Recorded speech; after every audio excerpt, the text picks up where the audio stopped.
ሰላም እንዴት ናችሁ? ውድ የሊቨርፑል ደጋፊዎች ተከታታዮች በያላችሁበት ሰላማችሁ ይብዛ። በርካታ ስፖርታዊ መረጃዎችን ወደ እናንተ ይዘን መጥተናል። እስከ ፕሮግራማችን መጠናቂያ ድረስ አብራችሁን ቆዩ። ለኢብራሂማ ኮናቴ ቅርብ የሆኑ ምንጮች እንደሚሉት ኮናቴ ከሪያል ማድሪድ ጋር ምንም አይነት ስምምነት ላይ አልደረሰም። ምንም እንኳን ለዝውውሩ ክፍት ቢሆንም ሊቨርፑል በቅርቡ ኮንትራቱን ለማራዘም ያደረገው ሙከራ ውድቅ አድርጓል። ኮንትራቱ በሰኔ ወር ይጠናቀቃል ተብሎ ይጠበቃል። ነገር ግን በክለቡና በወኪሉ መካከል የሚደረገው ውይይት እየቀጠለ ሲሆን ተጫዋቹ ውሉን እንዲያድስ ግፊት ሊያደርጉ ይችላሉ ተብሏል። ኮናቴ እንግዲህ ከሊቨርፑል የመልቀቅ ዕድሉ እጅግ የላቀ እንደሆነ ነው እየተገለጸ የሚገኘው። ተጫዋቹ እንግዲህ በሊቨርፑል ቤት የመቆየት እድሉ በጠባብ ነው። ተጫዋቹም ቢሆን እንግዲህ ከሊቨርፑል መልቀቅ እንደሚፈልግ ከዚህ በፊት ማሳወቁ ይታወቃልና ይህ ተጫዋች እንግዲህ ከሊቨርፑል በቅርቡ ይለቃል ተብሎም ይጠበቃል። በሊቨርፑል ቤትም ይሄን ያህል አመርቂ እንቅስቃሴን እያሳየ ያለ ተጫዋች እንዳልሆነ ይታወቃል። ሊቨርፑል ከሚወዱ ክለቦች እንዲሁም ሊወዱ ከተቃረቡ ክለቦች ትክክለኛ አቅም ያላቸውን የሚሏቸውን ተጫዋቾች ለማስፈረም እንቅስቃሴ ሊያደርጉ ይችላል ተብሏል።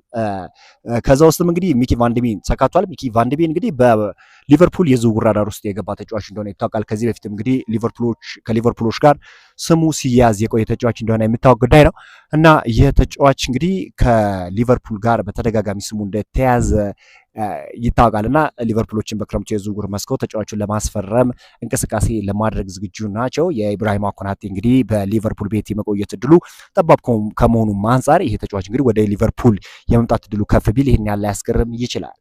አርነ ስሎት እንዲህ ሲሉ ተናግሯል። እንግዲህ ስለ አሌክሳንደር ኢዛክ በጣም ጥሩ ሁኔታ ላይ ያለ ይመስለኛል። ምክንያቱም ስዊድን ትላንት አመሻሽ ላይ ለዓለም ዋንጫ አልፋለች። ከዚህ ውጭ ደግሞ ነገ ለመጀመሪያ ጊዜ ከቡድኑ ጋር ልምምድ ይጀምራል ብለዋል። አሌክሳንደር ኢዛክ እንግዲህ ከማንቸስተር ሲቲ ጋር ለሚደረገው ጨዋታ ምናልባትም ከተቀያሪ ወንበር ተነስቶ የመጫወት እድል እንዳለው ነው እየተገለጸ የሚገኘው።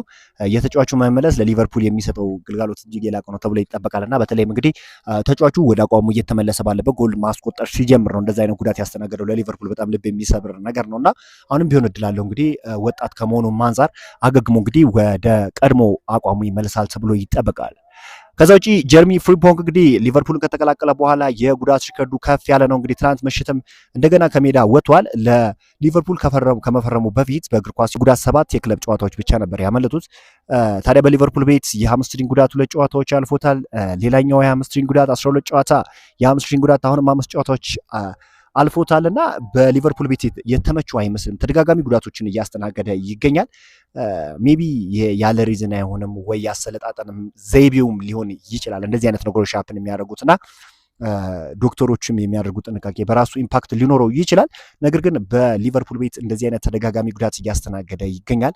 ይህ ደግሞ በሱ ቦታ ላይ ክፍተት እንዲኖር እያደረገ ይገኛል። ዳኒ ሶቦስላይም እንግዲህ ያለ ቦታው ሲጫወት ተመልክተነዋልና ምናልባትም በጀርሚ ፍሪምፖንግ ቦታ ላይም ሊቨርፑሎች ሊያስቡበት እንደሚገባ ፍንትው አድርጎ የሚያሳይ ጉዳይ ነው። አርነ ስሎት ስለ መሐመድ ሳላህ እንዲህ ሲሉ ተናግረዋል። ግን ማስቆጠር፣ አሲስቶችን ማድረግ የመሳሰሉት ለደጋፊ እሱን ከማኔና ፈርሚኖ ጋር የነበራቸውን የፊት መስመር ጥምረት ተመልክቻለሁ። ሁሉም ሰው አሁንም ስለዚያ እያወራ ነው፣ እናም ያ ትክክል ነው ብለዋል። እርሱ በእርግጠኝነት የዚህ ክለብ ሌጀንድ ሆኖ ያልፋል ሲሉም ተናግሯል።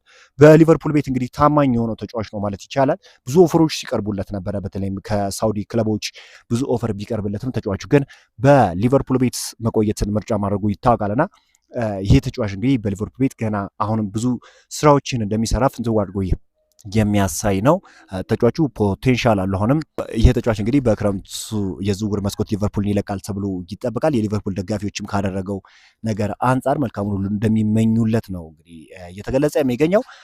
አሌክሳንደር አርኖልድ እንግዲህ ወደ ሪያል ማድሪድ ካቀናበት ጊዜ አንስቶ ሊቨርፑል ምን ያህል በዛ ቦታ ላይ እየተጎዳ እንደሆነ አይታችኋል እና በዛ በኩል ያለው ፈጠራ ቀንሷል እና የአሌክሳንደር አርኖልድ ከሊቨርፑል ቤት መሄድ የእውነት ለመናገር አንድ ኳሊቲ እንዲጎሉ አድርጓል። ሊቨርፑል ያው ብዙ ላይታያችሁ ይችላል እንጂ በአሌክሳንደር አርኖልድ ቦታ ላይ በተለይም ልጁ እንደ ሚድፊልደርም ያገለግላል፣ እንዲሁም ደግሞ እንደ ፉልባክም የሚያገለግል ዓለም ላይ ከታዩ እጅግ ድንቅ ከሚባሉ የፉልባክ ተጫዋቾች ውስጥ በግንባር ቀደምትነት የሚጠቀስ ተጫዋች እንደሆነ ይታወቃልና በሪያል ማድሪድ ቤትም አሁንም እንግዲህ ያ የድሮ ብቃቱ ብቅ ማለቱ ጀምሯልና አሁን ጀርሚ ፍሪምፖንግ በእርግጥ በጣም ጥሩ እንቅስቃሴ እያሳየ ይገኛል። በሊቨርፑል ቤት የሚታማ አይነት ተጫዋች አይደለም። ነገር ግን ተደጋጋሚ ጉዳቶቹ ሊቨርፑል እንግዲህ በዛ ቦታ ላይ አሁንም ሌላ ተጫዋች እንዲመለከት ያደርጓል ተብሎ ይጠበቃል። በክረምቱ የዝውውር መስኮት በርካታ ዝውውሮችን ጠብቁ።